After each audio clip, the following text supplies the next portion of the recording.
Hey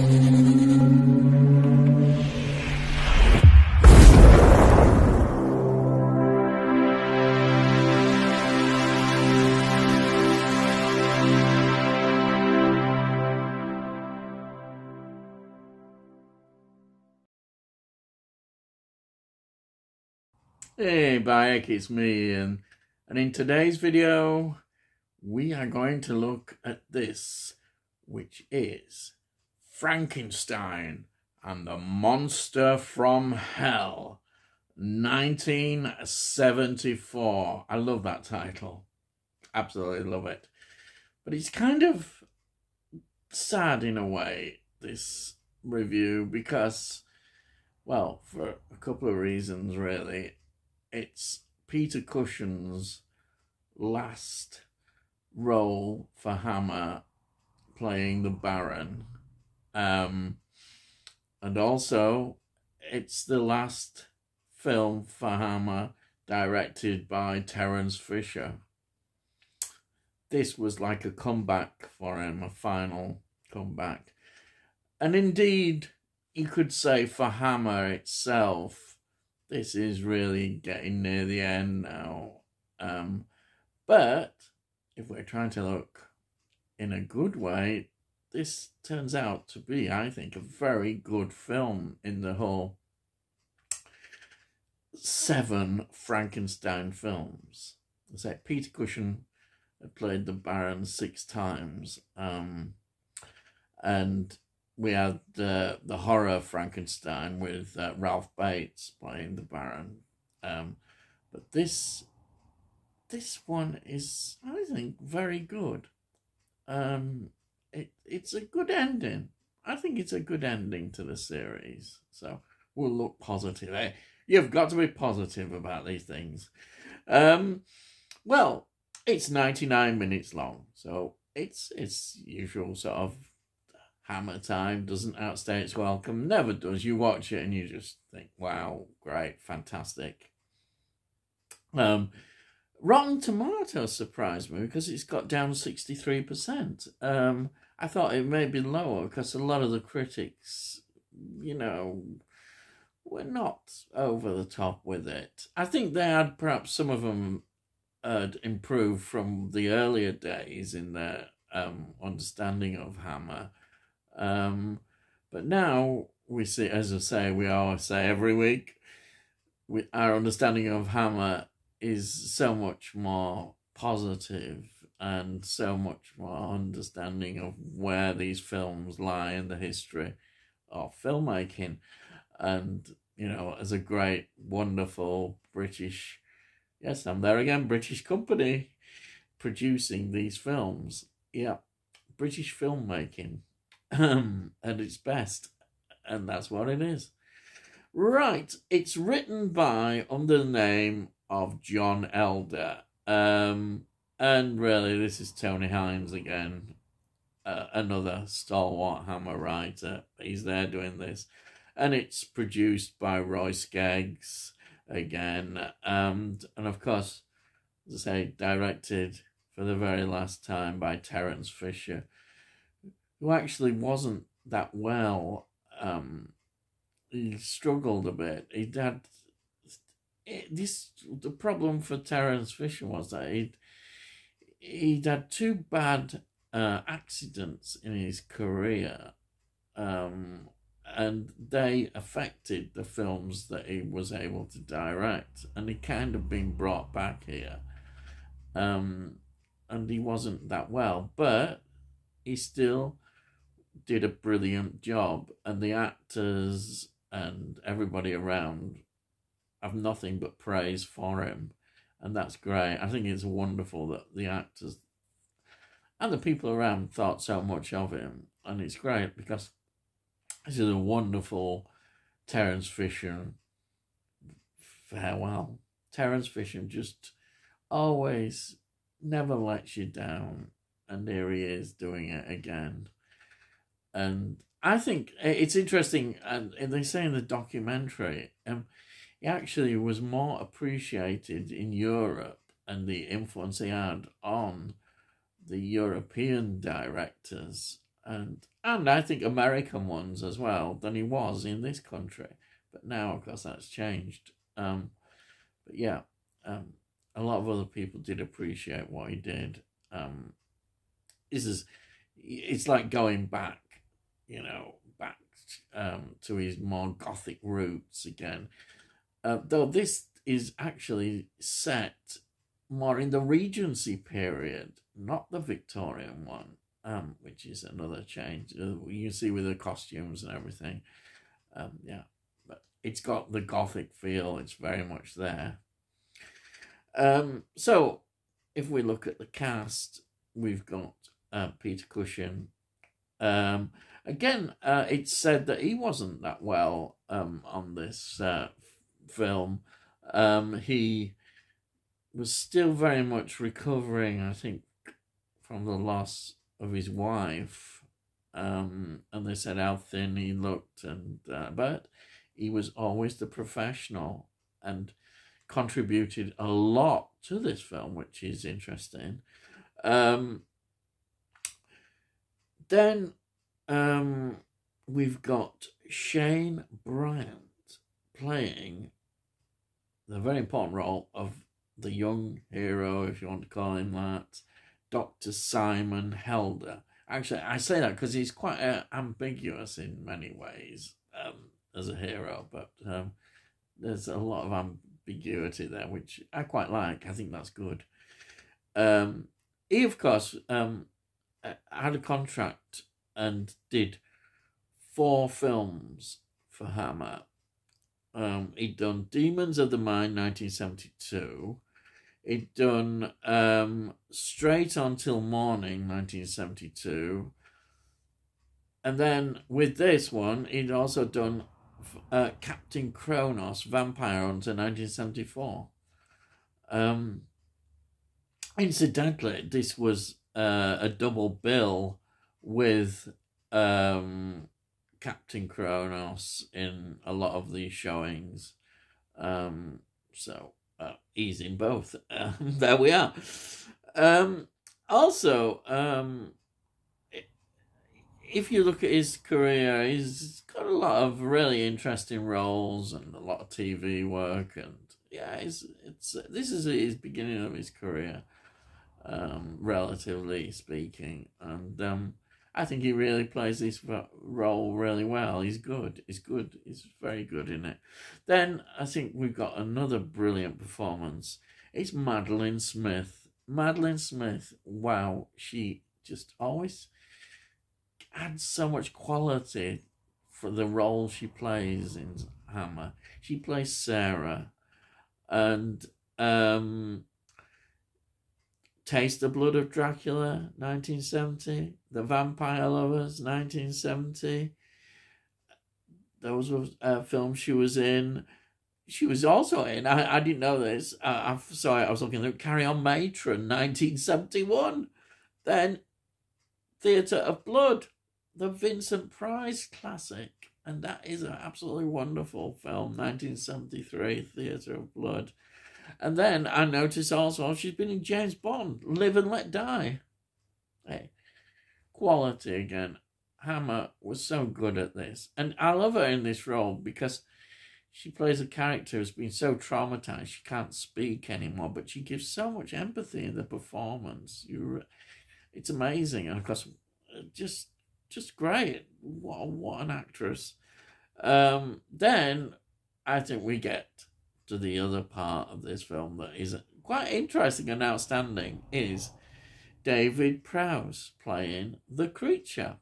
And I think he does really well.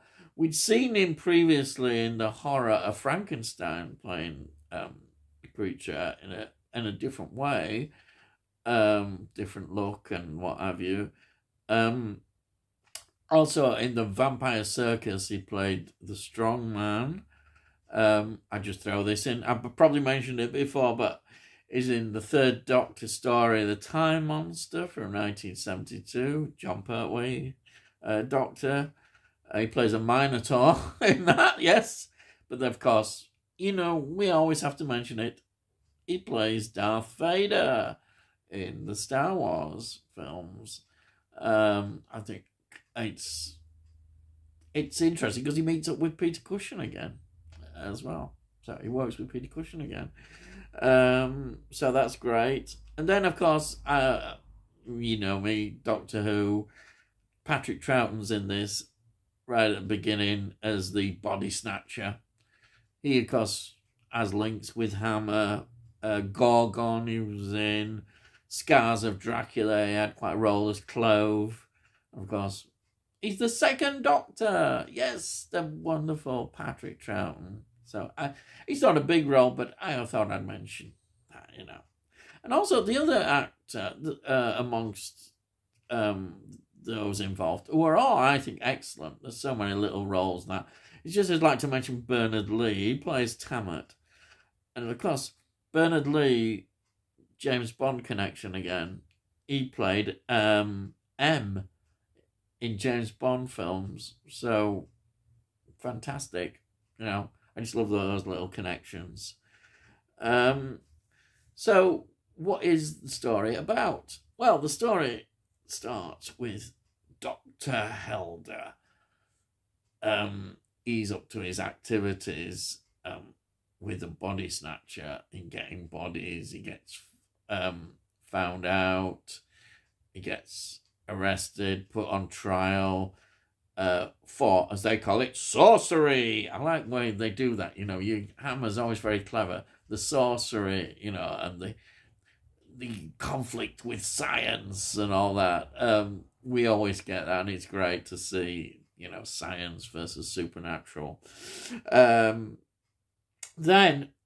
So he's sentenced to 5 years in this asylum, and he goes there, and guess who he meets? One of his kind of heroes, Dr. Frankenstein. Oh, should I say the Baron Frankenstein, who's working there undercover. Yes, and he's carrying on his work. Ah, yes, the Baron, you can't stop him. Now, again, I think we've seen in every kind of portrayal of Frankenstein by Peter Cushing, he always adds various elements to the Baron. The Baron is now, he's not going to be defeated. And there's, like, for instance, he's got these gloves on, and his hands have been damaged, and he can't perform the surgery like he could before.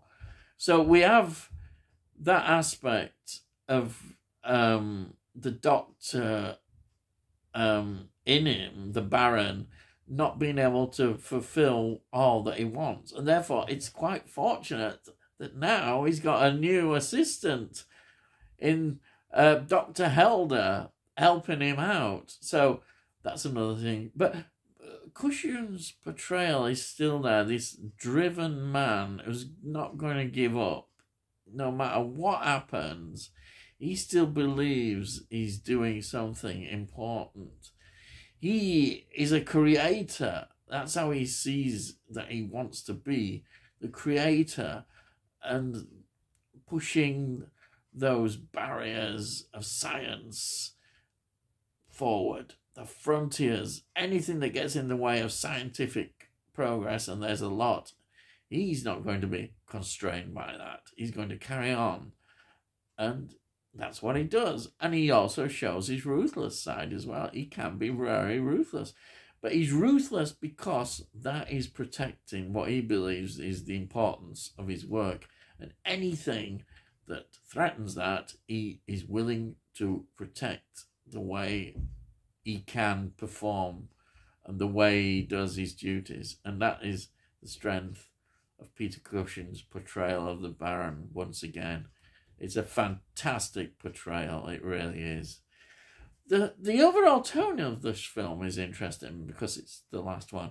It's proudly displaying, as we've seen now, the X certificate, and it ran into censorship problems. it is considered a very gory film, and in the bright technical way that these scenes just jump out. And I'd like to say as well that, again, the effects are brilliant. You know, what they're doing, and some of the effects are fantastic. Absolutely. You don't get with CGI. This is great stuff. It's wonderful. Anyhow, it was the censorship problems were there, and there were cuts made, and fortunately they've all been restored anyhow, which is a good thing. As these editions now, we can look back and think, why did they do this? But it was at the time, and though they were pushing forward the barriers and allowing more things, some things still had problems in getting through the censorship laws, and there we are. But that's how it was. In America, of course, things were changing as well. They were pushing there, and of course, the change was happening in horror films, as we'd seen, 1973. The Exorcist came out, and that changed so much. And effectively, it kind of was one of the nails in the coffin for Hammer. This wasn't a big box office success either. I think the public were excited now by the newer forms of horror that were coming in. And Hammer, though it tried to adapt, it was too late. It was far too late. And here we are. But this, now when we look back, is such a great film. And I think it's one of my favourites, actually, of the Frankenstein films. Though I think I can say this quite categorically.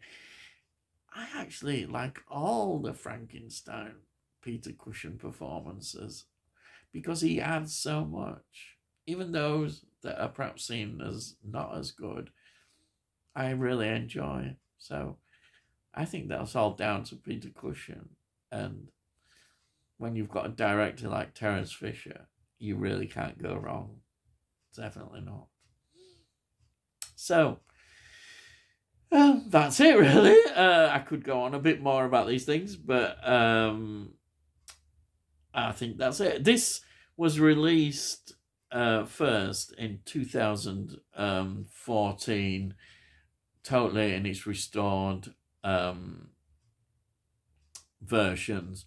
And this is what I've got. This is now out of print because in 2022, last year, Second Sight released this again on their label, and what a beautiful looking release it is. I decided not to get it. I got the Mummy one, but I didn't get that one because this one is so good. I really like this. I think actually in America there may have been a Scream Factory release as well at some time. I think there probably was. Yeah, possibly about the same time maybe as this was released. Anyhow, this one, I say, is out of print. As the back. What I noticed about this, it's got 3 discs. It's got 2 DVDs. Now, the first DVD has the theatrical ratio release. They've restored the cuts in that. And then the second one, which has some more extras as well, has a different ratio release, which is interesting when you watch it. So you get a choice of that, and then you get all these special features. And on the Blu-ray, the beautiful Blu-ray, you get the choice again, which cuts you want, and you get all the restored footage. Everything is all in there, the restored version. And also, there's 2 really good documentaries. There's one about the making of the film, and there's one on, which I really like, Terence Fisher. Absolutely wonderful documentary. Check it out, definitely, if you get them. And I think all these extras are on the 2022 version as well, and possibly some more. But I decided to keep this not upgrade because I'm really happy with this one. Say it's out of print now anyhow, so you have to get the other one if you want this film. But yeah, that's it really. I finished. Yes. Now, if you've enjoyed this video and yeah, it's the first time you've seen it, well, please subscribe, because then we'll let you know when I produce these videos. And also, if you like it, please give it a like. It costs no, all this costs no, and all this helps with algorithms if you give it a like and all that stuff. You know, so more people perhaps hopefully might see these videos. And also, if you've got comments, please make some comments. You know, I love to see what you know, thinking about these things, the films, what have you, and all that costs note, and I'll answer every comment I can. So there you are. You know, you can't say fairer than that, can you? Hey, by it, you can't. Anyhow, all I've got to say is, I'll see thee again.